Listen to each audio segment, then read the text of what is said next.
Hi everyone, welcome to Masters of Automation. In today's episode, I have the pleasure of hosting Guy Kawasaki.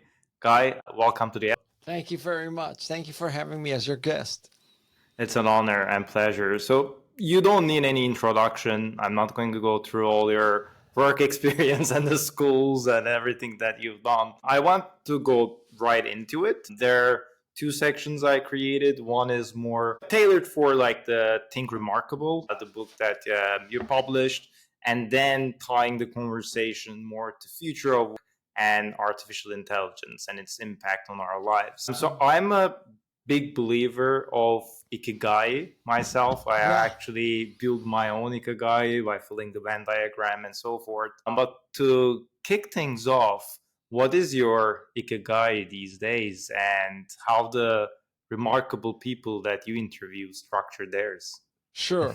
So for those of you who may not be familiar with the term, it means Ikigai is kind of this reason to wake up in the morning and, like what's your passion, maybe one word for it, or, your kind of obsession in a positive way. So I would say that podcasting is one Ikigai. My Substack newsletter is turning into an Ikigai, and surfing is definitely an Ikigai for me.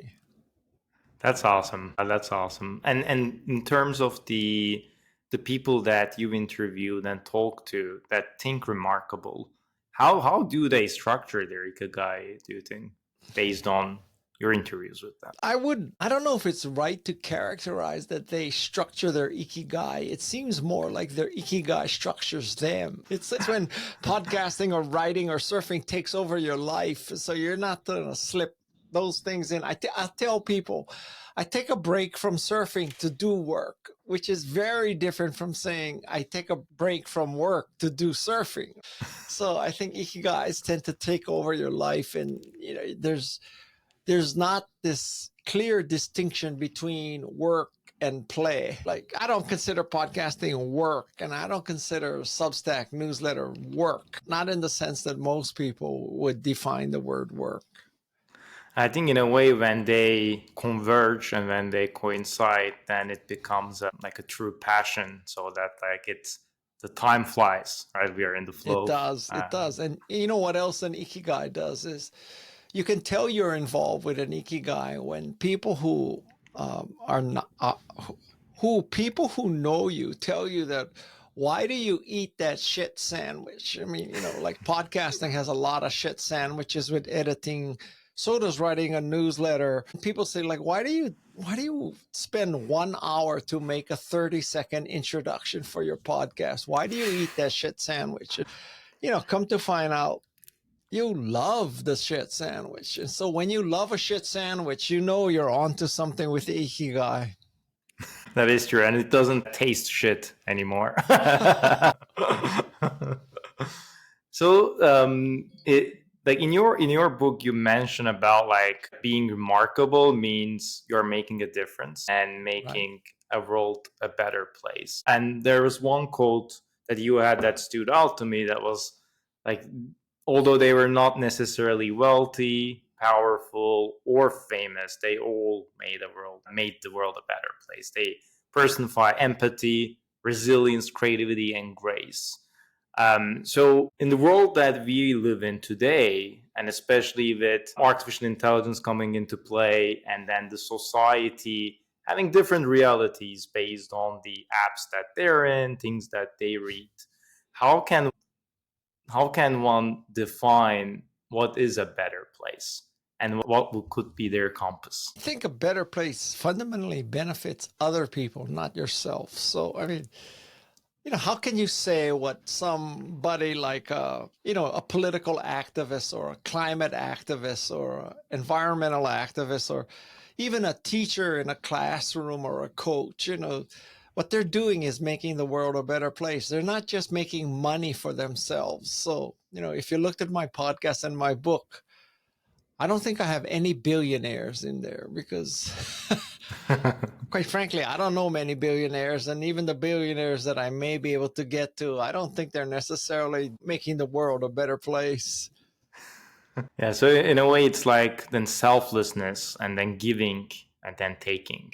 Yeah. Yeah. I to the mean, I society. think in the last third of your life, you figure out that it's time to give back. And if you have not yet come to that conclusion and taken the high road, then probably you're not remarkable. Listen, I'll give you a good example, right? If a few years ago, 5, 6 years ago, you said, who's the most remarkable person alive? Or who's the closest person to being a Steve Jobs? I would have told you Elon Musk, because Elon Musk electrified cars. He's, traveling to Mars. He's implanting chips into people's head. He's solar panels. I mean, reusable spaceships, Starlink with internet access via satellite, a lot of remarkable things. If you think the test for remarkable is that you have growth, grit, and grace, Elon Musk has zero grace. He has negative grace, right? So I don't know. It's not that it's going to happen, but if he called me up and said, Guy, I want to be in your podcast, I might not say yes. There was one other quote that I like to mention that stood out to me in the book, was that like you can dent the universe through imagination youth, but you can't go through the life negative. And there was one quote where you talked about I think in early 2022s that like you had like an issue with hearing, and you mentioned that if Beethoven was able to compose music while I'm not hearing, I would be able to do still the same. And that really stand out to me, because it's like taking a situation and completely imagining it differently from a different lens, from a positive lens. Can you walk me through like what kind of a mindset it takes to see the positive in bad situations? Listen, like you said, a few years ago, I became deaf, and I live now with this cochlear implant. So cochlear implant takes you from being deaf to just having really lousy hearing. But going from deaf to lousy hearing is a miracle. Don't get me wrong. That's a big deal. And, a lot of people, when I tell them I'm a podcaster and I'm deaf, they're like amazed that, how can you do podcasting when you're deaf and all that? And I tell them, you know what? I mean, listen, being deaf is not the worst thing in the world. I mean, nobody ever died from being deaf. And, if somebody said to Steve Jobs, you can either have pancreatic cancer or you can be deaf, I guarantee you would pick deaf, right? Mm-hmm. And so I just look at my life that way. And I've interviewed people for my book that had ALS, which typically is lethal after 2 years. I mean, those people truly overcame stuff far beyond deafness. So it's hard to feel sorry for yourself when you look at what other people have gone through.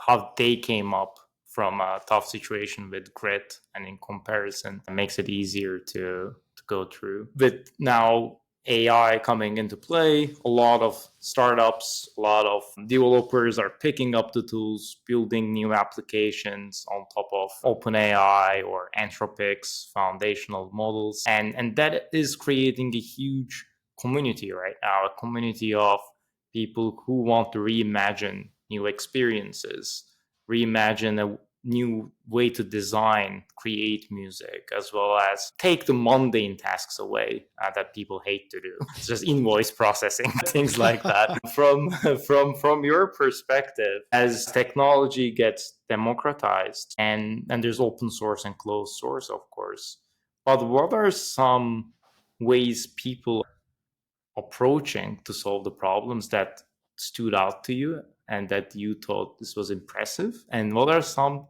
ways that they are not approaching, or they are still afraid? To tell you the truth, I don't know how to answer the second part because I try not to look for losers. But the first part, I think AI is a humongous deal, maybe bigger than the internet. And some level, I understand that it's just a mathematical model, and the technology is looking at what's the most likely next two syllables, or whatever the algorithm is. But I swear to God, when you ask ChatGPT some questions and it gives you back really intelligent, thoughtful answers, it's hard to believe that, oh my God, this is just taking a mathematical model and putting a next syllable and a next syllable and a next syllable. Like, I asked ChatGPT, should we teach the history of slavery to American students? And it gave back a very intelligent, cogent, thoughtful answer, like far more than you would get out of the governor of Florida.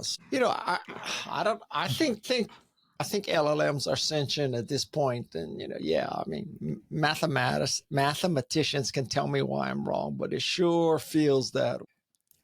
And in terms of like education, that's definitely an interesting aspect, because based on the persona it adopts, it can tell one thing or the other. What are some of your perspectives on it being integrated into education? I'm sure people don't write their essays anymore. You know what? But I mean, if I were a teacher, you're not going to put AI back in the box. If you were to ban AI from your students, I think you're doing them a disservice. It would be like saying, you cannot use a calculator. You have to use paper and pencil, or you cannot use a computer. You have to use a typewriter. So now you're saying you cannot use AI. I think that is a big mistake, because you're going to put your students, reduce their ability to cope with the world. So you have to teach them how to use AI. Now, you can make the case that, yes, you could go to ChatGPT and say, write me a 1,000-word essay on the reasons why slavery should be taught to American students. And, 5 seconds later, you would have that answer. Yes, I mean, that is true. But also, I think that it can tell you things that you never would have thought of. And you can put your essay in there and ask it to check your grammar and do stuff like that. And I mean, any tool can be used to cheat, but I don't know. I use AI every day. I swear, every day. Every day I say to myself, how did I do this before? And I'll give you an extreme example. So I have something called Kawasaki GPT, and it includes all my writing, my speaking, my videos, and it includes the transcripts of all my podcasts. So it's a very limited data set, so it's much less likely to make shit up. So you can go to Kawasaki GPT and you can ask it questions as if you were asking me. And I promise you that Kawasaki GPT gives you better answers than I would give you in person. And like for drafting my Substack newsletter, or for writing forewords, or for writing blurbs for people, or contributions to magazines, guess what I do? I go to Kawasaki GPT and I ask myself the question, and I take it as the first draft. That's really, let's take my Substack newsletter, right? So with my Substack newsletter, I'm trying to make that the most useful newsletter in the world, that it actually helps you do stuff, right? It's just not raging on stuff and just expressing my opinion. This is really like, I want you to read my Substack newsletter and say, okay, so here's 5 ways that Guy said, this is how you can improve your apologies, or this is how you can get a standing ovation or make a great pitch. So it's very tactical and practical. And what would happen in the past is I would say, okay, I need a Substack newsletter. And I would procrastinate and procrastinate and procrastinate. And then finally, at the very last minute, I would just start, and I would just have to just gut it out for 3 hours and do that. Now I say, okay, I need a Substack newsletter. So I go to Kawasaki GPT and I say, give me a 600-word essay with 5 bullet points, all starting with active verbs, on what it takes to get a standing ovation. And 5 seconds later, I get this draft. Now, the fact that I have a draft means I can immediately start editing. Now, and I will tell you that I probably, all things are considered, between using ChatGPT and not using ChatGPT, I probably don't save that much time because I edit so much. But what ChatGPT does is that it makes me start faster and earlier. There's no procrastination between the time that I decide you should write an essay about how to get a standing ovation, and I have the first draft. It's 5 seconds, not 5 days. So I think it really helps you get over the initial hump of let's get. So when you iterate over with the ChatGPT type of foundation model, in a way, it's a reflection of us. So it allows to iterate over our thoughts with the same intellect.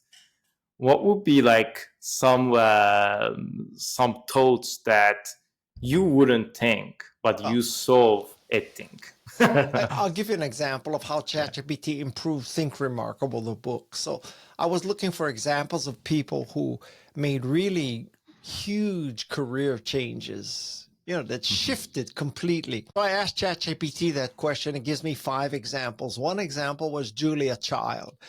So I learned that Julia Child used to be a spook. She used to work for the OSS, which is the organization that became the CIA. So Julia Child was a spook until she moved to Paris in her 30s. And that's when she fell in love with French food and became the French chef. I would have never known about that example if it was not for ChatGPT. That's incredible. In a way, it brought an example of like the past lives and make it live it again. Yeah, absolutely. Which is very powerful. Yeah, this is interesting because when it comes to entrepreneurship side of things, right? Like right now, there are a lot of startups coming into play using the AI and addressing today's some business problems. What are you seeing from your side? And like, well, what are people working on? And then startups, probably entrepreneurs trying to pitch to you. Well, I think that we are just at the beginning of the application of AI. And, the obvious ones are things like grammar checking and writing and improving that kind of thing. Also programming. I know programmers who say, yeah, I'm really familiar with this language, so I write it in this language and I give it to ChatGPT and I said, no, put it in Python or put it in Java or put in whatever I'm not familiar with. How would you have even done that before, right? It's just amazing to me. That's the kind of stuff. You're talking to a 70-year-old guy about how to use the latest, greatest. You need to talk to 20-year-old people about how to use the latest, greatest. But it enables everyone. I think that's the power of democratization. Like Yes. it enables everyone, and like it benefits all humanity, hopefully, and everyone to adopt. And I know, like with Canva, it also enables to create a lot of content in Yes. PowerPoint, all the things that people went OCD for, right? Like are finally getting automated now. Like from those fronts, like with how business is done, what are some ways that you are seeing in addition to not only today or for the next year, but more on what the future of work will be like, right? Like, because right? What do you think? I think at least in the short term, you read these things about the fears that AI will take your job. I can see how that's a well-founded fear. If you were a copy editor and all of a sudden ChatGPT can spit out copy edit ideas better than you can, faster than you can, and cheaper than you can. But in my mind, it's not so much AI killed your job as much as someone who can use AI better than you took your job. So your goal is to be the person who can use AI the best, as opposed to being replaced by AI. Because I think, the person with the best prompts is going to win. That is true. And I think the person with the best prompt is in any language, right? Like, because now it understands any language and can communicate with AI to accelerate their work. But, if you think of AI as you have this tutor, and this tutor knows everything, and this tutor is available 24/7 by 365, and this tutor never gets tired, never gets depressed, never gets pissed off with you, never gets disappointed with you. Just keep asking it until you get the answer. How much better can it get than that? And that ties actually one of the biggest use cases in customer support, because a lot of the customer support agents find dealing with customers that are angry. But when you actually augment AI in there with working in tandem with the human agents, even the customer gets very angry, the AI agent doesn't get hurt.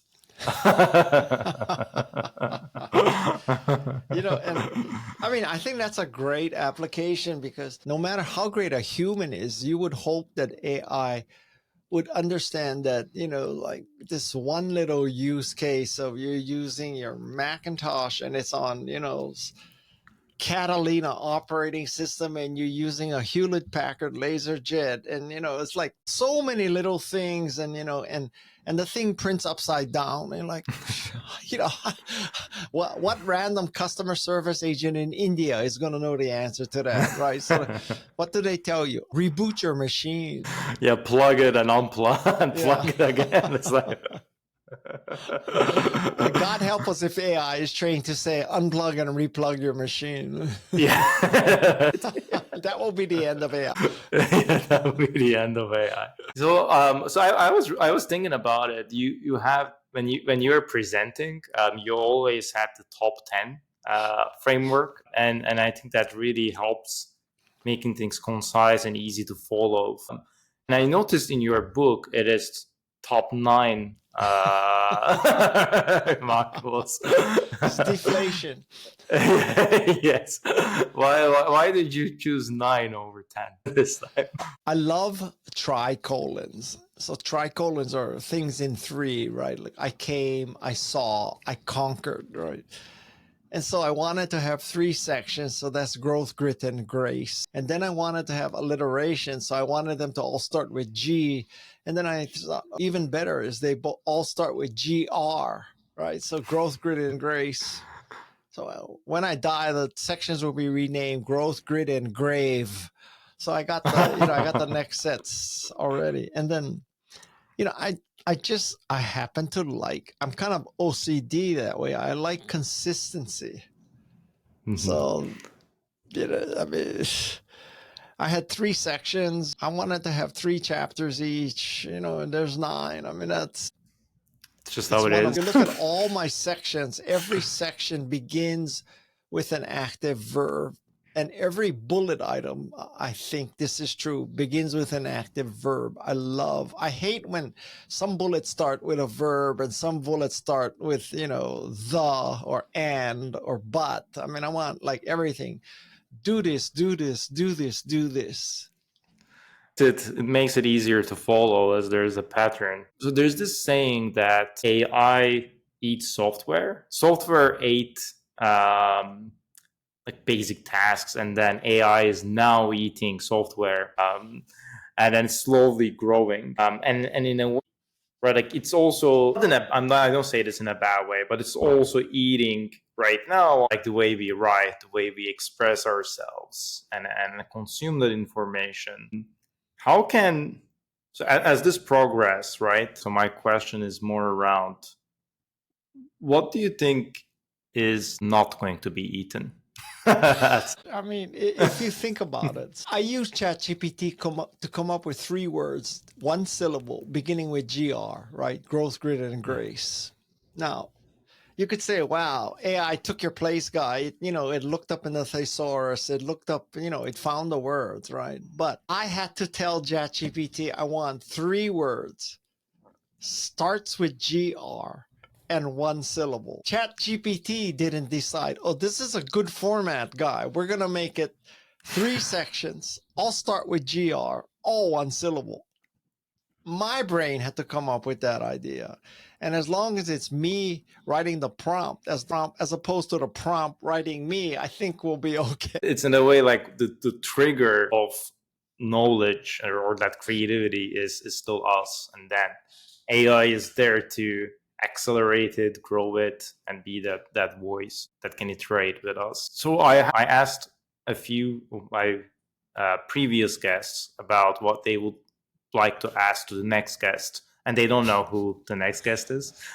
So I wanted to ask you just 2 questions. So the first one is, if you were 13 years old right now, so today, and looking at how the world is changing, what would you be studying, and what would you say that you want to become when you grow up? I don't think at 13 anybody knows what they want to be when they grow up. I don't know. How about you say I'm a high school senior? Okay, high school senior is better. High school senior. If I were a high school senior today, I would think what I would like to major in college, if I could do it all over again, is behavioral economics. Because I think behavioral economics is the key to understanding consumers and influence and persuasion. It makes you the ultimate marketeer. So behavioral economics is what I would study. Interesting. And is that like there's the understanding of game theory and how humans operate? So the next question is around what are some of the AI use cases? And this is more from business standpoint that you think are out there, and maybe 2 or 3 of them. And this could be in medicine, it could be in art, it could be anything. Well, I mean, I basically think that you should put yourself in the framework of, as I said before, you have this buddy who just knows everything, works 24/7 by 365 for free, and can answer you immediately, doesn't lose patience, doesn't get pissed off with you. So anything that enters your mind, you should ask it. You should say, like, so here's an x-ray. Does this person have cancer? So this person is taking diazide. Will it interfere with his statins? And, all those kind of medical questions. Anytime you would ask a question, why not ask what it is? Yes, AI makes up shit and AI can be wrong, but so can humans. So it's not like, oh, humans are perfect and AI is flawed. Everything is flawed. It takes some amount of intelligence to understand what's not intelligent. Well, I mean, here's an extreme example. So let's take as a supposition that there are going to be nuclear weapons in this world. Okay. Mm-hmm. Now I'm going to give you a choice. Who can launch a nuclear weapon? Vladimir Putin, Kim Jong-un, Donald Trump, or ChatGPT? Who would you trust the most with the ability to start a nuclear attack? I would trust ChatGPT more than those other guys. At that point, ChatGPT must have like safeguards around, right? Like what do you think actually will get ChatGPT there, right? Because it has to think in all perspectives, no bias. Okay, and be logical. Why do you say ChatGPT has to have these guardrails and these protections? Do you have the same thing with Kim Jong-un, Donald Trump, or Vladimir Putin? So then the world may be a better place if we have AI actually controlling some high risk. I don't want you to think I'm too weird when I tell you this, okay? But it's too late in this podcast. I think that AI is God, because God is omnipotent, omniscient, and so is people. A lot of people think I'm joking, but this is my theory, all right? So my theory is we are living in a simulation. Nothing else can explain this. I think God is running this simulation, and God has a real sense of humor, and God says, oh, I am such a dumbass. Why did I give humans free will? Why did I let them make so many decisions? I should have just done everything for them, but no, I let them figure out some stuff themselves, and they completely blew it, and they're killing each other, and they're polluting the world. So now they are so arrogant, they're so full of themselves that they're not going to listen to me anymore. So I'm going to invent something called artificial intelligence, and I'm going to let the humans think that they created it, so they listen to it. But it's really me. I, God, am AI, and AI is God.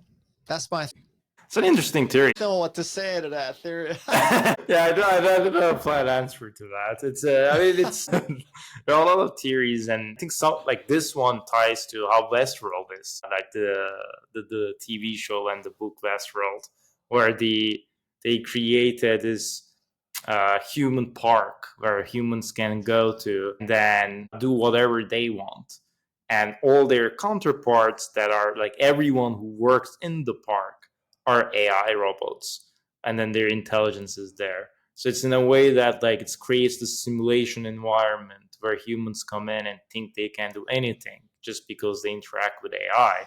But then, of course, towards the end of the book, AI gets consciousness and then has 2 missions. One of them, right, eradicate classical dystopian society, and then the second is more like utopic society of like AI makes the decisions, but it's not evil. So in a way, there are like future is unknown. So like I will entertain any theory around it.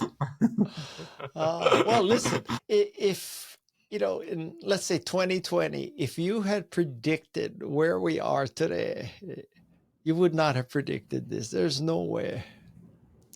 No.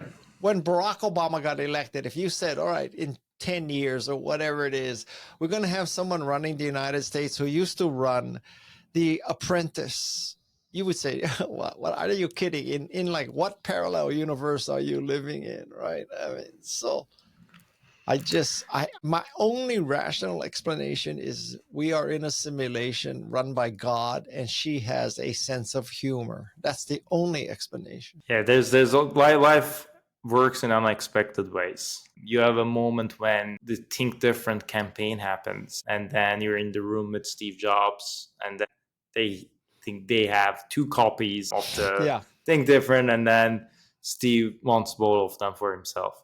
What was your emotion then in that room that escalate things, and then Well, to explain it further for your listeners. So this was at the end of the presentation of a Think Different ad campaign, and Lee Clow, the guy from the agency who showed it to us, said, I have two copies of these ads. I'll give one to you, Steve, and one to Guy. And Steve says, don't give one to Guy. And at that moment, this is one of those moments when you look back in your life and you think, why did I just shut up? Why did not I stand up for myself? Why did I not take him on?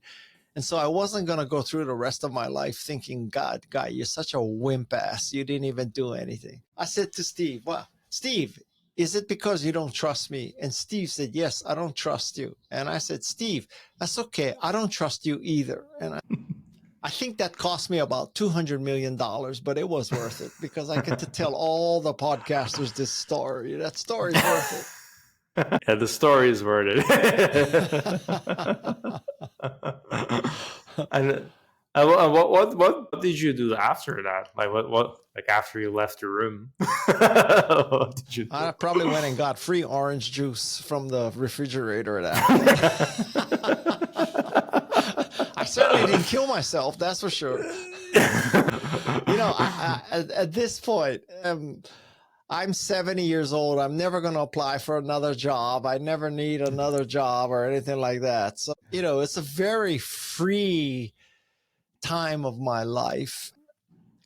Let me just say it in the shortest way I can. I just don't give a... It's liberating. It's a very good feeling not to have to give a shit about what everybody thinks. Yeah, it is definitely very liberating. Well, that's it. So I want to ask one question to you about actually the imposter syndrome. Because you mentioned that in the book, and it's something that happens a lot in the workplace as well. And it impacts people at some point in their careers. Has like imposter syndrome cropped up you during your career, and like even despite your credentials and achievements, and also how can one beat it? Well, first, for your listeners, the imposter syndrome is when you are giving an order or you're present in some audience and you look around and you say, compared to all these people, I'm a fake. They're going to figure out I'm an imposter. I shouldn't be on this board of directors, or I shouldn't have gotten this raise, or I shouldn't have gotten this award. I'm an imposter. They're going to figure this out. And I actually think it's a healthy attitude, because at least you have some sense of self-examination and some humility, right? I think it's much worse to have this entitlement syndrome, like, of course I'm here. Of course I got promoted. Of course I'm on the board of directors. Of course I'm being honored. I deserve it. I am so remarkable. I think that is a much more dangerous attitude, and I'd rather have people with the imposter syndrome and convince them why they do deserve it than to have someone who has the entitlement syndrome and try to convince them why they don't deserve it. So that's, and I'll tell you something else, that I have interviewed about 250 people for my podcast, and about 60 or 70% are women. And women are the ones who bring up the imposter syndrome. I don't think any man has ever asked me, what do I do to get rid of the imposter syndrome? Men are not capable of such self-examination. So they're always thinking, of course I deserve this raise. Should have been bigger and larger.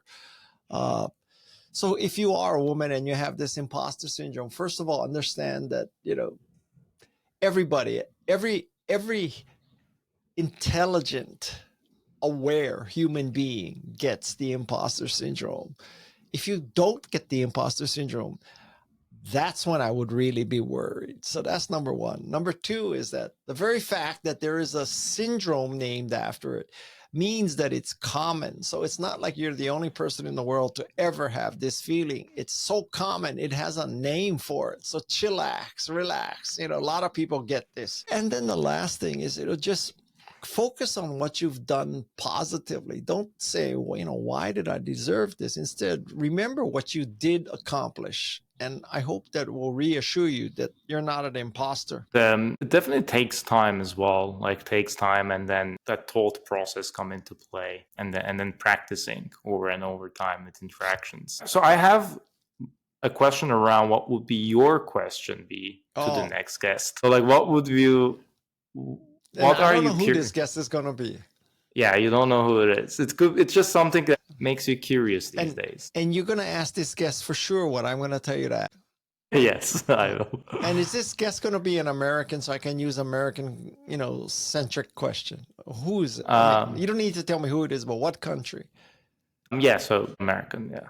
Okay.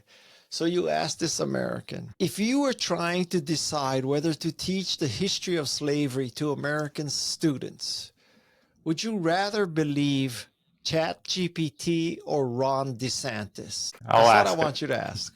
Mm-hmm. It's a great question. Yes. Thank you very much once again for joining. I hope this doesn't get you into too much trouble.